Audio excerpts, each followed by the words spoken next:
All right. Hey, Roger, what's up? It's been a while since I've done a YouTube live. Let me know if there's any issues as far as audio. I'm trying out a new phone, excuse me. If you can't hear me, let me know in the messages. Because I don't have a microphone hooked up to this. If it doesn't work, we'll probably have to nix it and then try something else. But definitely the 4 or 7 that are on here, let me know that audio is working. Hey, Wendell, how's it going, man? Oh, y'all, can you hear me? Good, awesome. Don't have to worry about nothing then. Hope everybody's got a good Sunday. I finally had a chance to get out into the shop for a few seconds. Hey, Roger, hopefully it's not too glitchy because of my signal. I don't have a lot of bars out here. Hopefully everything will go well. A little choppy audio. I got you. I guess we'll just try to work with it and see what happens. Maybe it's just signal strength. What I'll probably do is just go ahead and turn off my laptop so I'm not using up too much Wi-Fi. That might be part of it. Let's just get that turned off. All right. One less device on the network. So, it's been a while. Videos don't come out as fast as they used to. I apologize. You know how it is. I've got twins. They're 5 months old now. So between feedings and diapers and everything else, we pretty much really don't have much time to get out here and film anything, except for that last video last week. So I do need to jump back on the PT. But as for all you, if you've been along on this ride for a while with this channel, you know when we do the live questions answers, you just ask a question and hopefully I've got an answer for you. Now remember, whatever you ask, I don't have access to any of the service information, so I'm kind of shooting from up here, so it may be accurate, maybe not. If I don't know it, I'd definitely tell you that. If not, we can probably correspond once this is over, either through email or through the comments. So, of course, all my questions are disappearing as we're talking. Great. Here we go. Let me play around with this for a few seconds. Hang on, guys. All right, here we go. I think we got this now. All right. So let's just pick up from where we are right now. Patrick, cool. I got you. Choppy audio. Even the video, I got you. David, good afternoon.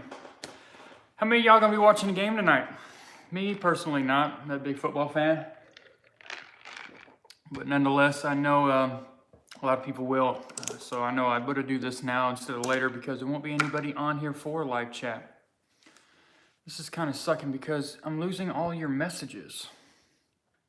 Yeah, so got to play around with this some more. I want to try rotating the screen. Y'all, please just bear with me. We have some little technical things going on here.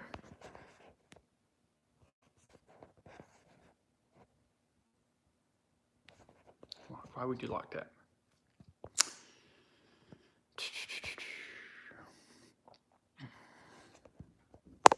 If only.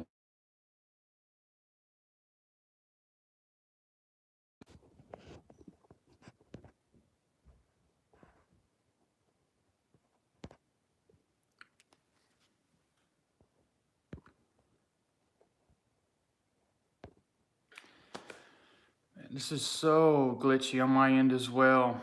I apologize, everybody. Just trying to get back into the routine of doing these live feeds, and it seems like it changes in between every time I get a chance to get back on.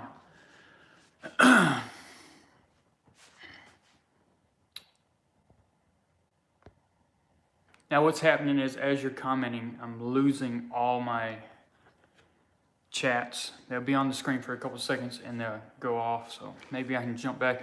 Let me see if I can jump into the actual live feed on the laptop. That might take a second. And there you go, at the football comments.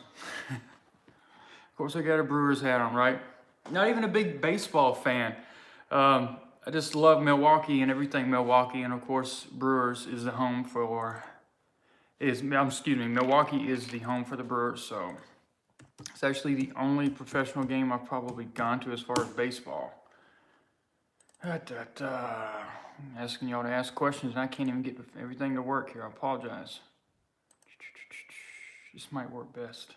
Bam, here we go. So let's pick off, let's start right where we are right now. So if you asked a question a moment ago, go ahead and re-ask it and I'll try to see what happens because I can get the access on the laptop now.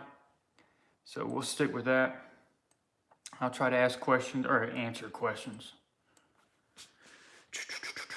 So let's see, let's start with, there's a question about O2 PT Cruiser. Has fire, spark, compression won't start.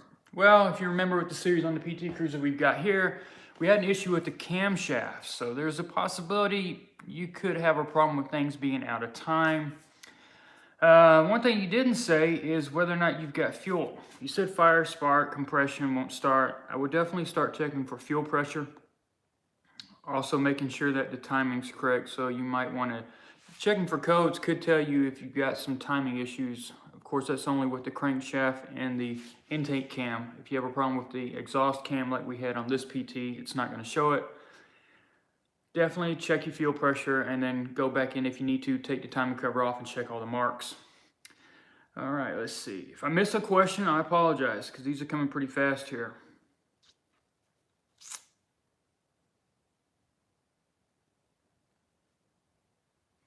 Timing belt, yeah, you can have problems with timing belts. Typically they would jump, you could cause problems. Of course, if they jump, there's a reason why they jumped. Either you had a tensioner failure or something to that effect. But usually when a timing belt breaks, you're not gonna have everything else you need, such as spark. It's just not gonna be reading on the cam or crank. Let's see what else we got here. Wrap some foil around the phone with a coat hanger. No doubt that probably would help boost the signal a little bit. It's just that the router's further inside the house and we've got walls after walls after walls before we get to the shop.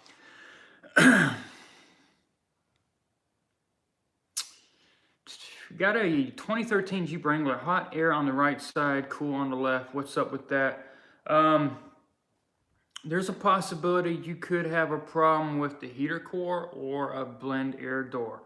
Now, typically you won't have a problem with a left or right unless you've got a high dollar system that has dual zone where you can adjust the driver's side and passenger side. If you have single zone, which most Wranglers probably do, there's a possibility that the heater core could be clogged. On that side, I'm trying to pick which side would probably work hotter than the other. I know on 200s, Avengers, other cars like that, when they clog up, the driver's side would be hotter, but the passenger side would be colder. But on yours, half that heater core could be clogged, and that side might be the side that actually supplies air to the driver or passenger side. So definitely make sure you don't have a blend air door issue. Typically on a single zone, it would cause no hot air or only cold air, vice versa. Being that you've got heater core issue, which I'm thinking you more than likely have, you're gonna have to check a little more into it. We see that from time to time. You can take the heater hoses off on the firewall and use a garden hose, something that's got a little pressure, and spray it through one of the ports, let it come out, vice versa. Go back and forth and see if you can get any of that debris out. That's a possibility. It could start working after that. But like I said, definitely check your blend air doors to see what's going on. Let's see another question I want to grab from here. It's nothing personal if I miss any of y'all, okay?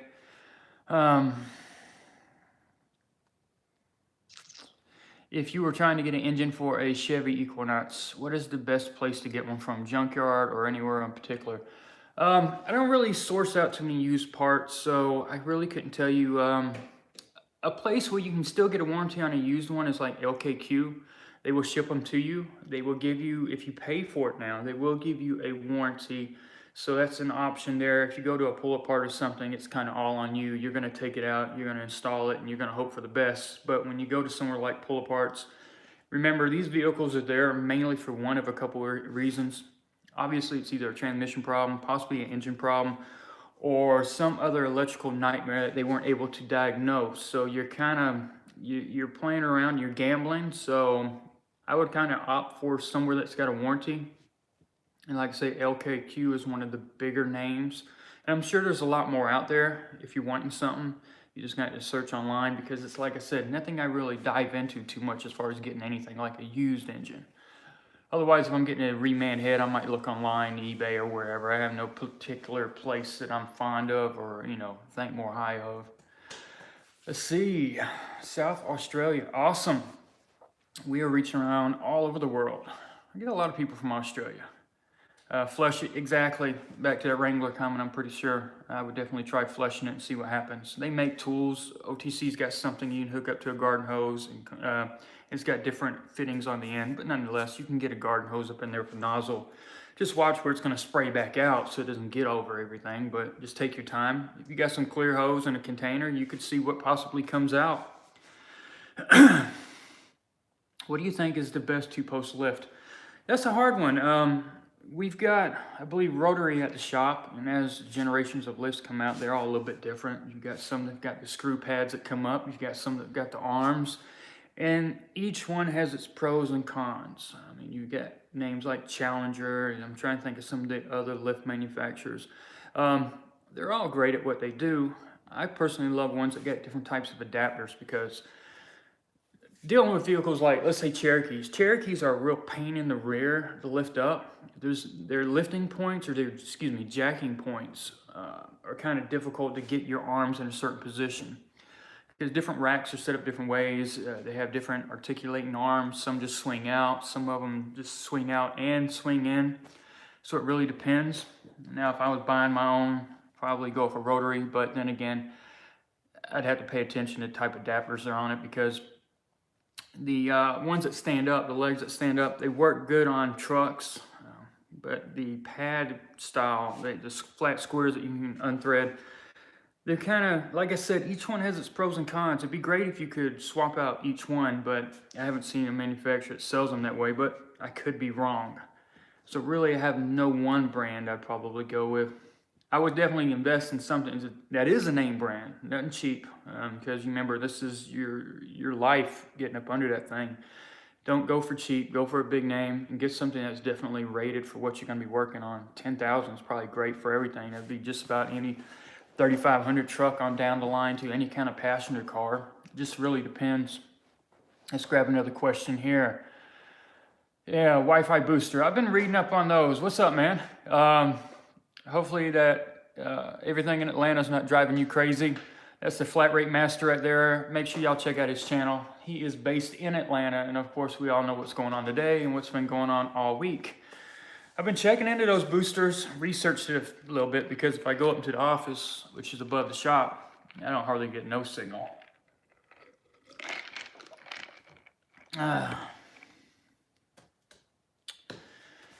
Another question. I was told by a Dodge dealer that my transmission wasn't serviceable. I wanted the fluid changed out on a 2016 Dodge Charger 3.6 V6. That year, it obviously has the 8-speed transmission. And yes, they say it's filled for life, but my question comes up is, what is filled for life? What do we consider life of a vehicle or a transmission? As long as we own it, our life, its life? Are they assuming that we're going to get rid of it in 4 or 5 years? It's something that me and a lot of other people have been battling with, because we don't agree with it. We all know that clean fluid is very important. Anything from engine, transmissions, the coolant system, all that stuff. All those need to be serviced. So why are we putting transmissions out there that they're saying don't change the fluid in? Now, these transmissions have been holding up great. I will give it that. Now, it can't stop you from servicing it. Mind you, that pan has the filter made into it. So if you're going to be doing a service, you're going to be replacing the pan. And that can get a little bit pricey. Dorman sells a pan with a replaceable filter, so you will have to buy it one time, and then you can buy the replaceable filter to insert it in over the periods that you're changing it. But the real thing that's hindering people from changing it is the price of the fluid. Because that fluid for that 8-speed and 9-speed, it's basically the same fluid, is about $35 to $40 a quart. Now, I've seen online that this transmission is used in other vehicles like BMW and stuff, so there's some fluid out there that you can get cheaper. But what we've been dealing with is the Mopar brand. So you figure if you're going 6-7 quarts at $40 a quart, plus the price of the pan, you're getting real expensive real fast.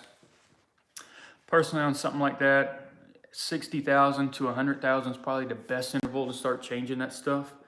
There's no adjustments, no bands, you don't have to worry about that, but you changing the filter and the fluid and then checking the level is the main thing, because the fluid, that transmission doesn't have a dipstick. It has a fill hole on the side, and you've got to check it a certain way to actually see if fluid's coming out or if you need to add it. I actually did a video on it a while back. Same transmission I got in my Durango. But yeah, as a technician, you never want to fall for this field for life thing. It just kind of contradicts everything we were told. The three most important things in a transmission are clean fluid, clean fluid, clean fluid, right? That's basically a hydraulic system. Keeping it clean is important. But like I said, I haven't seen failures on these things so far. I haven't seen burnt clutches. They've been holding up well. We have some hit and miss issues, and technically we're not even allowed to go in and rebuild them. We're replacing them anyway. But yeah, I wish I could talk to an engineer and get their take on this field for life. Give me a definition of life, right? That's what everybody wants. What lifespan? What are we considering here? Forever? Tell me you're going to have a car of 400,000 miles with the same fluid in the transmission? I'm not falling for that. And the bad thing is, it's not just Chrysler, it's other manufacturers as well. They're starting to go to a lot more of that field for life. 9-speed, you can't even replace the filter without separating the transmission case, so that's another issue. Now you can't even service it if you wanted to, other than drain and fill. Let's grab another question.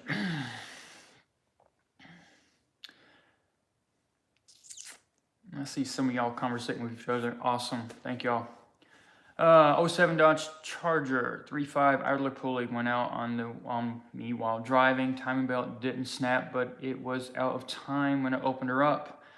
Will I have bent valves? That's a possibility. Hopefully no more than a few teeth. We found out on some of those Chargers that when the water pump would start leaking, it would actually cause the belt to jump. What we would also find was we would have an intermittent hard start. It would take a period of time to spin over till it finally would start. And we found that once you took the cover or partial cover off, you could see the orange crust around the water pump. So we knew that the water pump was causing it to jump. Luckily for those, it was no more than about 3 or 4 teeth, so it didn't cause any damage. The problem we got to worry about is how many teeth before you get damage, right?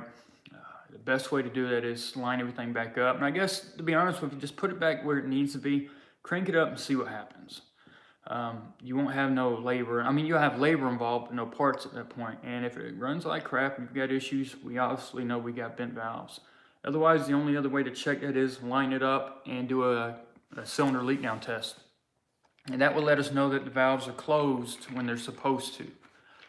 And that way you can rule out. And if you do have bent valves, the cylinder leak down test once again will tell us which head, because you may not have to take both heads off.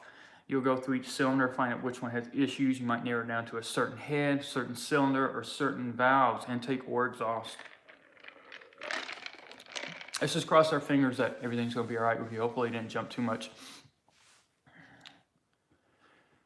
What is the best way to check transmission fluid on a 2.4 with the car running or off? All Chrysler transmissions are checked with the engine running. If it has a dipstick, it's going to tell you on the dipstick whether or not it wants it in neutral, if it wants it running, depending on what gear it wants, stuff like that. Typically, excuse me on that, not running. Let me back up there before I put my foot in my mouth. All Chrysler transmissions are checked with engine running. Now, as far as gear position, they will tell you either you need to be in park or neutral if there is a transmission dipstick. If not, we typically check them in park. Only reason why we might use other gears is if we're using the scanner to monitor the transmission temp. And unlike nag transmissions, you had to have it in one of the gears in order to read that or put it in neutral. In park, it wouldn't read it accurately. So typically we will always have it running, but in park, and make sure the park brake or emergency brake is on. Let's see what else we got. You know, you can get, and I see someone comment about checking the fluid with the vehicle off. You can get an initial reading, but as we're cranking it up and we're circulating fluid through, remember, the reason why we're doing it running on just about every vehicle we're doing as far as transmission. Engines is a completely different story. Remember, we're cutting it off. We want all the oil to go back into the oil pan, and then we're going to check the level, because as we're running it, the oil is circulating. It's not all in the pan. Transmissions are just opposite. We're not checking them sitting still with the engine off, because at that point we want all the fluid circulating. We want everything to be where it needs to be, and then we can check the level. Otherwise, it's not going to be 100% accurate. That's just pretty much how all the Chryslers have been. Oh, I am looking at a Dodge Charger police car with a 5.7 Hemi for $4,600. It has 112,000 miles. Is it worth it? Are you ready to put cam and lifters in? Obviously, probably not right now because they wouldn't be selling it to you making noise. I would assume you've already listened to it. But the problem with any patrol car is this. They idle all day long. And that's not accumulated or counted or shown up on your mileage. So yes, you've got 100, what did you say? I think it was around 112,000, excuse me, 112,000 miles. If you go through your screen, if it has that option, it'll give you engine run time, or it might give you idle time or total time. Idle time is important because I did a video on that a while back. For every hour that engine idles, that is the same as driving 30 miles. I've had patrol cars come in that might only have 50,000 miles on it, but shows that it's been idling for 5,000 hours. You multiply that times 30 and you can see real quick that we've got an issue. We had the idle time and the mileage on the odometer together, and we are way up there pushing 200,000. That's the problem that we see with a lot of patrol cars, because they're not changing the oil based off of hours, they're basing it off of miles. It could idle there all week long and maybe only get driven a couple hundred miles. What does that tell you? Not much. Instead of hours, like I said, they do miles, and they usually push it up to 5,000. So 5,000 miles and idling all day is not good. The other issue with the Hemi is the Hemi likes to drop down to single digit oil pressure. So you imagine single digits, temperatures getting hot up under the hood, you're idling nonstop. You're gonna start taking out the roller lifters and they're gonna start damaging the camshafts. We do them all the time. Matter of fact, it's such an issue right now that they're all on back order. I've got a customer's Challenger needing one, but not for that reason. It didn't fail because of idle time, it just failed. So we're waiting on parts for that. That's on back order. I had 3 patrol cars come in with engine ticks. Those were Hemis, same thing. Hemi with a lifter, roller lifter failure. I'm getting them confused because the 3.6 has the roller rocker issue, the 5.7 has the roller lifter issue, and damaged cams. But they're on back order. They just sit out in the parking lot. There's nothing I can do till the parts come in. It's such a big issue we've had. See where we are. No fluid is lifetime. I fully agree with you, my brother. I fully agree with you. Bump the Charger to 3,500 for getting a deal. True, take 1,000 off. Might be able to use that 1,000 to invest if you ever need to put cam and lifters in. Otherwise, you know, they're okay cars. I mean, they've been beat up. They've been abused. You know, they've not been babied. They've been serviced regularly. I'll give them that. But it's still, it's a gamble. Plus, you get the cool little spotlight on the A-pillar, right? Is 8-speed made by ZF? I believe so. My mind gets so that I can't remember everything, but it's, like I said, I know BMW uses it. There's someone else I think uses it. And if you go online, I think there's actually a website, and they call it ZF Fluid too. That you can buy the fluid, you can buy the filter. And I almost want to say the part number is exactly the same for the BMW pan as it is for the Chrysler pan, but I didn't really get too far into it. But I do think it is possible. Their fluid is cheaper online. Maybe it's because it's got a Mopar name on it. It doesn't help with the price. Wyatt, what's going on, man? Hope you're loving that 300. Beautiful car. 3.6, right? That's what we're talking about. We're talking about that 8-speed transmission too, Wyatt. Both good. You got a 2019. You'll be fine. Codes, man. I can't do codes on here.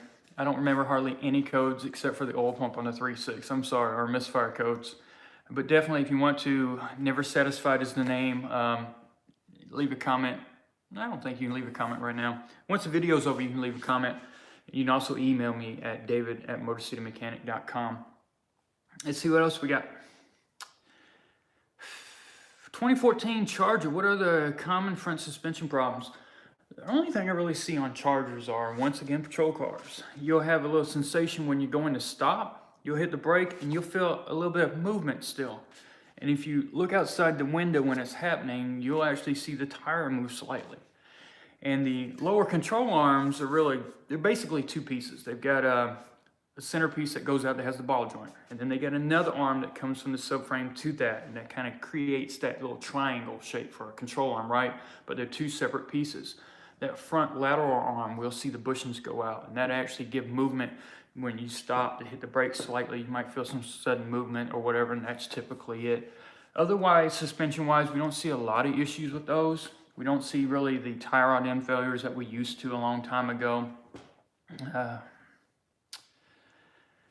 More codes. Couldn't tell you codes. Once again, let's see, 5.9, 3500. Yeah, I have to double check that to see what that is.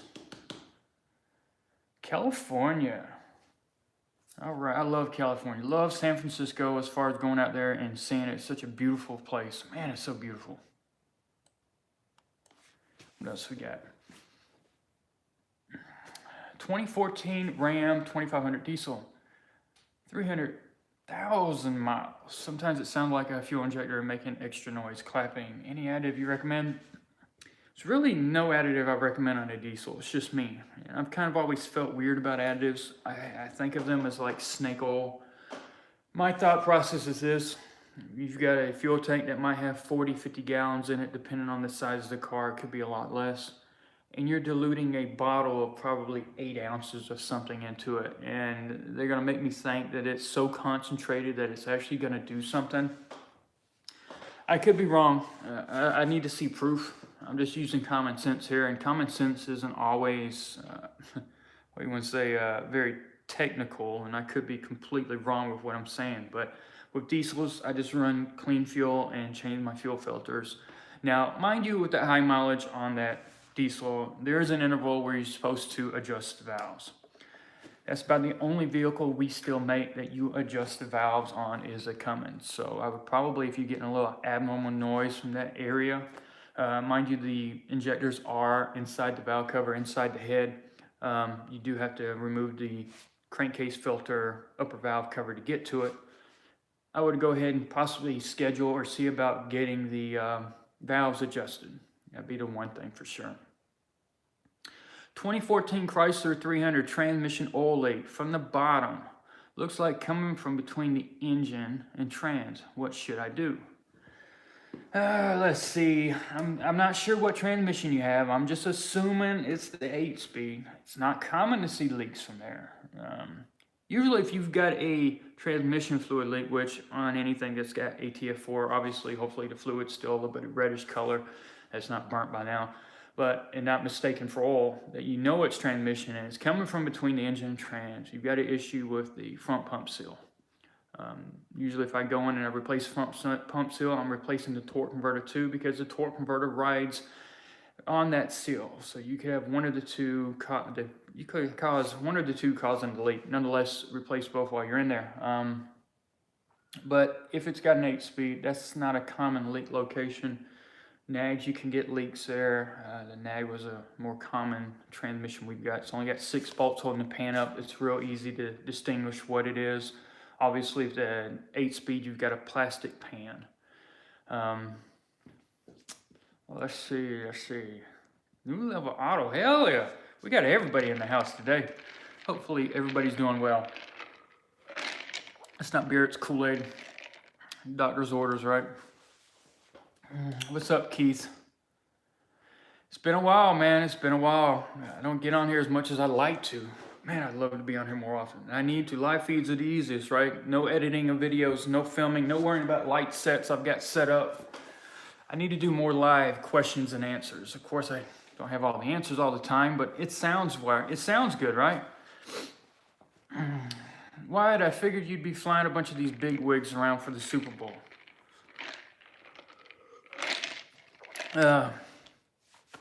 All these people, you got to check all these people's channels out. If you're a subscriber of mine and these people are on here supporting me by watching this live feed, you got to check out their channels. These guys know so much. You got Keith, New Level Auto. This guy is mind-blowing. He's like a NASA engineer with cars. He's on a completely level way above me. But man, this guy knows his stuff. And you can ask Wyatt, you can ask the flat rate mechanic. They all agree. They know who this is. Got any more questions? Come on. It's 34 y'all on here. Looks like we're caught up on them. I'm sure I missed some in the beginning. Now I'm starting to get rolling here. We're running out of questions. All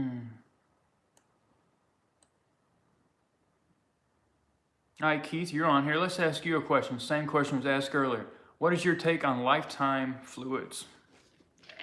lifetime fluids.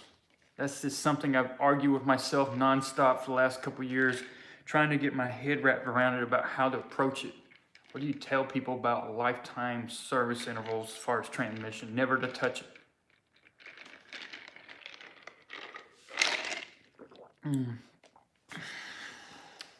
I know y'all ain't gonna make me sit here and talk by myself. Y'all gotta ask questions.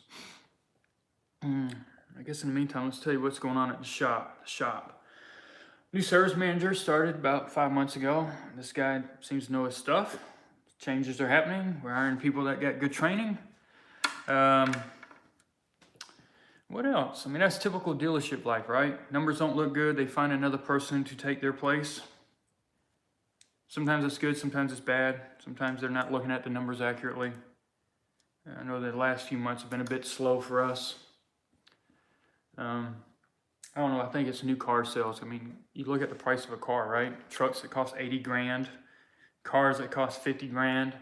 They're getting so expensive, man, so expensive. And I can fully understand people keeping their vehicles. I don't see nothing wrong with that. As a matter of fact, I couldn't see buying a brand new car that costs that much, let alone figure out what the payment is. And the cars have been holding up well. I mean, we don't have the issues we had a long time ago as far as transmissions. I'm a transmission tech, and I would go broke if that's all I worked on all day, because it's not a common problem. We have more software updates, and a lot of the issues people complain about are just normal for that transmission. So we asked some questions. Let's jump back to that. I don't want to bore you with what's going on at work or me. It's about fixing stuff, right? Sir, my 2014 Charger, I see coolant reduction every day after driving. Replaced water pump in all joints. And recently, oil droplets on bottom cover, 36,000 miles. Now, what you see usually on the 2014 Charger V6 means it has a 3.6 liter. Now, I would assume that you might see something on the ground coolant related, typically when you have the oil filter housing leaking. Oil filter housing is in the valley of this 3.6. I've got some laying around here, but I can't grab them right now. They can leak coolant, and when they leak coolant, it starts to accumulate inside the valley between the cylinder heads under the intake. But eventually you would think you'd get enough leakage that it would start pulling over the back of the bell housing and onto the ground, so you would actually see coolant. Now with the newer type of antifreezes, you can have a seep and never see a leak, but you'll find the crust residue. It'll leave that little telltale residue. Usually you might look around your radiator tanks, and near the bottom they may be seeping there, and you'll see crust build up. As far as burning it in the engine, that's not common. You can see sometimes where the cooler fails and you'll start getting oil into the coolant, but not vice versa. So losing coolant is kind of an odd thing, especially make sure you're not having any issues overheating. We want to make sure of that first, because of course, if that's causing an issue, you could have some spillage coming out because the pressure is getting too high. I don't think you have an issue with coolant getting into the cylinders. If you might have anything, it's leakage on that cooler, because the other thing you told me that's important is that it's a 2014. In 2014, we changed the style of the cooler assembly. And when we made that change, we created two new problems. We had oil leaks, and sometimes we had coolant leaks. It was a completely redesign of that housing. We went to a different filter, but fundamentally they were the same. But that's when the leak started. It lasted for a couple of years there, and I think they've pretty much got all that remedied. So I would definitely check to make sure there's no issue there. Look down in the valley, and you can look down in here where that oil filter housing is. Y'all bear with me, I want to show this. Now, I got some stuff in the way. Let's turn you around. Now I've got the valve cover off on this side of the 3.6. Now you see where your oil filter housing is? Mind you, you'd have an intake here. You can look down in there with a flashlight in this area, and you'll either see some oil, you might see coolant. If so, then you definitely know that this cooler assembly right here, because all of this right here is one piece. This cooler mounts to a plastic housing, and the leaks could be the seals between this and that, or there could be a rupture somewhere. That's one thing to pay attention to, especially when you told me it's a 3.6 and it's a 2014 model. So that's something to pay attention to. Otherwise, nothing else really coming to mind. Let's get y'all back over here. All right, let's see where we were. I'm gonna scroll up a little bit and catch up some of these questions. accumulates. Is a leaking rack and pinion a big problem on 2007 300s? No, you don't really have a lot of racks leaking anymore. You can, though. I mean, anything's possible, especially when the mileage gets up. It's just that, now mind you, at a dealership level where I'm at, cars have a lifespan of when they come in and when they leave. Typically, you say in about anywhere from 7 to 10 year span. From there on, we don't see them anymore. They go to independent shops. Typically, while they're still under warranty, they always come to us, and when they have recalls, they come to us. But over time, as mileage accumulates and people start questioning the price of parts, labor, they end up going to their mechanic or an independent shop. So some of the common things that start happening around that time, we typically don't see unless it's a real loyal customer. But anything's possible. Racks can leak, and if they're going to leak, they're usually going to be at the boots for the inner tie rods. What's the highest mileage Pentastar engine you've seen? Usually they're ProMasters, of course, because they're being driven all the time. So the ProMasters with the 3.6, I've seen over 200,000. I'm not going to say I've seen three's close to 3, I think I have. Probably about 275. They're good engines. If it wasn't for the roller rocker issue in the oil filter housings, jam up engines, right? They're pushing almost 300 horsepower. I mean, they're peppy as hell. 2014 3.6 had the rocker failure issue. Yeah, you can have that just about any year, 3.6. Not the newer, I would say anything from 16 down maybe. 16 not so much, maybe 15 and further down, 3.6. They have needle bearings for the roller rockers. Look what I got right here. You know how good the camera's gonna be. That's a roller rocker off 3.6. This is actually a good one. I don't have any bad ones sitting right here. But the roller right here, right? It makes contact with the camshaft. They have needle bearings in there, and the needle bearings will start to fail. And when that happens, the roller will actually move up and down on the shaft. And that is a common noise concern for a 3.6. Depending on how long this happens, it can actually start wiping out cams. I got some cams laying around. See if I got any with some damage on them. Maybe, maybe not. I don't see anything on this one. I'm not going to dive too deep. But yeah, they can start damaging the cam lobes at the same time, so then you have to do even more. Cummins valve adjustment does make a performance improvement at higher mileage. Yes, definitely. Like I said, with the noise you were hearing, I would definitely check on adjusting the valves. I probably need to be adjusting mine, but the typical mechanic, I don't ever work on my own stuff. They just sit there, right? 2011 WK and 2015 WK. Any way to add an auxiliary oil cooler to the 3.6? They get warm quick when towing up long grades, but grades out here in the desert. There was somebody I had talked to in Iraq. And the reason why I say Iraq, because when you talk about it, temperatures getting extreme, that's the perfect place. When I worked there, we had temperatures of 130 degrees, was common in the middle of summer. We did have a lot of issues with certain things not working in the heat. And those that live over there drive these vehicles too. And they came up with a way, I think they bypassed that cooler. So that way they weren't getting hot engine oil or hot coolant mixing, or you know what I mean. We've got coolant going through there. And if the temperature of the coolant gets so high, it can affect the oil because it's supposed to be an oil cooler, right? We're supposed to remove the heat from the oil. Well, depending on which one gets hotter, it could actually generate heat into the oil. So they were oil coolers off, and they ran fittings just to cap them off, and they haven't had any issues. As a matter of fact, the oil temp started dropping. But as far as adding an external oil cooler, there's no fittings anywhere. Your oil doesn't owe me anything. Well, I'm curious why you're thinking of valve body. You know, it's a 3.8. 3.8 2010 should have a 62 TE trans, which I got right here.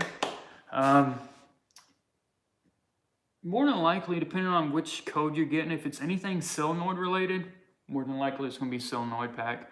And I wouldn't even worry about replacing the valve body, to be honest with you. You got to take it off to get to the solenoid pack, but nonetheless, I'd save the money and probably just do the solenoid pack. We have a way of testing it, but it's what we call a trans simulator. We hook up to it. Of course, ours took a crap, and they don't make the tool no more. Typically, if I do get that code, it's always been solenoid pack. ProMasters with the post office, for some reason, always have a solenoid pack code. They only get replaced once they're fixed, but it seems like every one of them eventually comes in for that for some stupid reason. I say keep it. I say put a solenoid pack on it and drive it another 300,000 miles, hopefully. It's 3.8. You ain't never gonna have no roller rocker issues with that. Can I change the transmission fluid on my car even though it has over 200,000 miles and I've never been changed? That brings us into another question. You got lifetime fluid, right? That we're scared about. Yeah, well, not scared. We want to service it, but the service manual says don't. And then you've got high mileage transmissions that have never been serviced. The problem you run into there is just normal wear and tear on that transmission. There's going to be some clutch material that comes off. It's floating around in the fluid. That fluid becomes a little bit abrasive and it actually helps, right? It's not only does the clutch material apply some kind of friction or some kind of material there, but the fluid now has it in it. So it's adding to the transmission operation as far as helping everything. When you get high mileage and you do go in and change that fluid, now you're removing all that fluid that has any kind of the clutch material in it. It's all being taken out, not all, but the majority of what's in the pan is. Everything that's in the torque converter is still there. And then you're going to put fresh fluid. That's when you might start noticing transmission issues. So you kind of have to think about this. If it's never been done, are you having problems now? Do you want to risk the possibility? Because it may not have any effect. It might help it shifting it and helping it last a lot longer, but then you could have an issue right after doing it. I've done vehicles that were never done before, and then right afterwards I had to push it off my lift. It was that bad. Of course, when I took the pan off, I could tell it was that bad. So that's something to keep in mind here. It's a gamble. I wish the fluid had got changed every 60,000 at least. That would have been awesome. I understand that maybe you got the car and it never had been done. Someone else had it before, or you just never got around to it. It's a gamble. So it's one of those, do you do it now because you want fresh fluid, or are you doing it because you're having an issue? So that's the other toss-up. There's some things that I just haven't really carved out in stone in my mind that always still kind of worry me. Lifetime fluid and when to do a transmission service if it's over a certain mileage. I get to where I'm like, it's best probably not to touch it. Some of these questions you are leaving responses to, and I didn't see the original question. I apologize. Let's see. Jump around.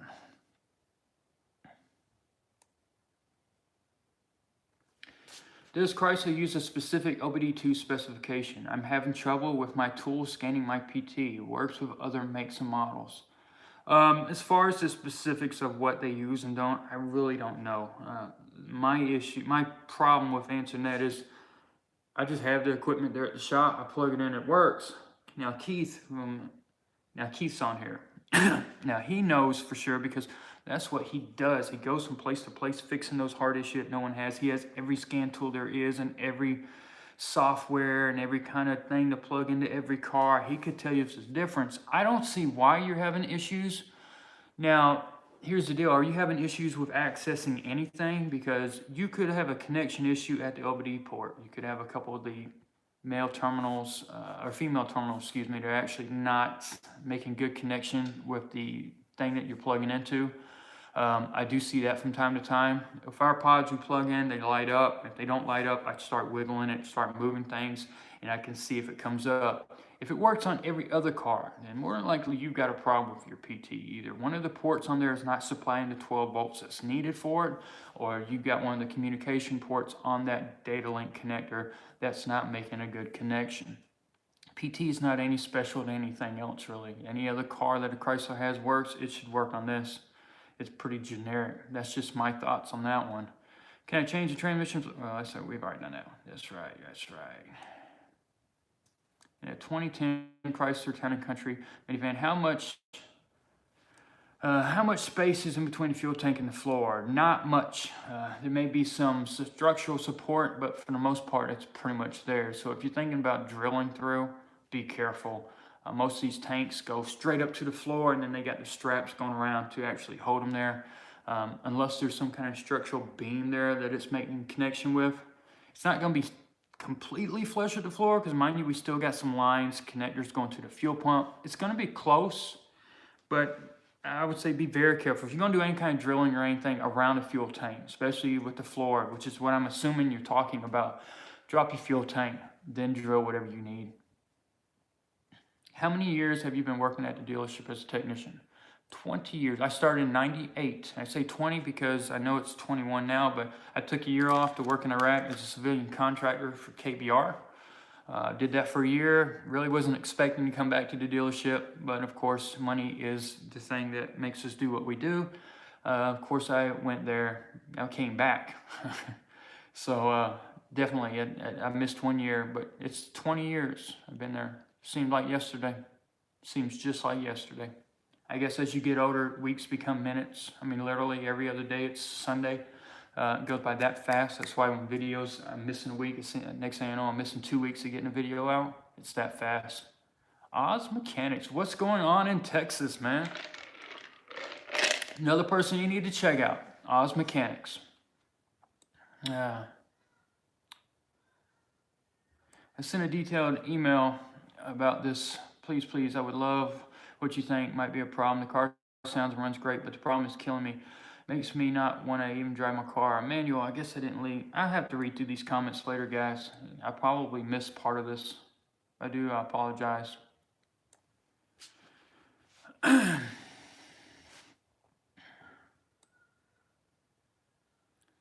got everybody in the house. What oil change interval do I personally recommend on all 3.6s? I'm still a 3,000 mile guy. I'm sorry. At the shop, they've changed the interval to 5,000. You look at owner's information, they say don't exceed 10 on most cars, which I'm just flabbergasted. I'm like, hell no. I still feel 3. It's cheap insurance, right? It's oil. It's oil and filter. It's the one thing that you as a person, other than keeping up with your tires and putting fuel in the car, it's the one thing you can handle is go have your oil changed. I mean, and the other thing with that is I have 2 things that go hand in hand: oil changes and inspections, right? You open the hood, you're looking around. Hopefully someone's paying attention to see if you got a kind of a coolant leak or oil leak, something that they can pick up on.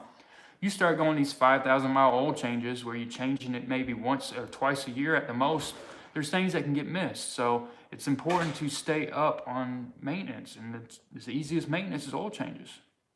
I understand that you go to places and they want to charge 50, 60 bucks for an oil change. Seems excessive. I agree. But then again, you can go to your local parts store and buy that full synthetic Pennzoil Plus, whatever it is, for about 4 or 5 bucks a quart and do it yourself. Save your money. Yeah, you gotta get a little dirty, spend a little time, but that's the best way to offset that. I recommend 3. I wouldn't go more than 5, especially on any gas engine.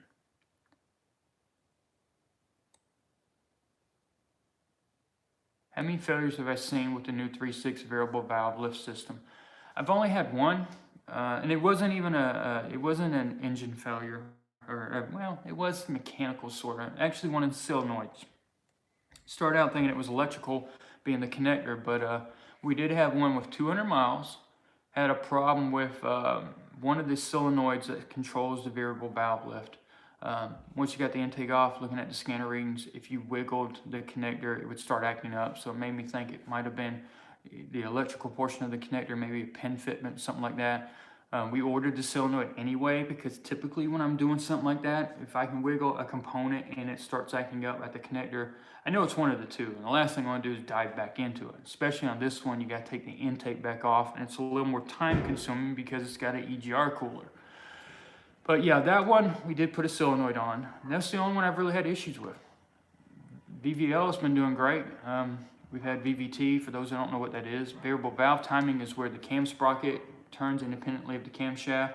And VVL is we supply oil to different passages, so we use a different portion of the camshaft to affect the lift. So it's a lot of things we're doing there. Let's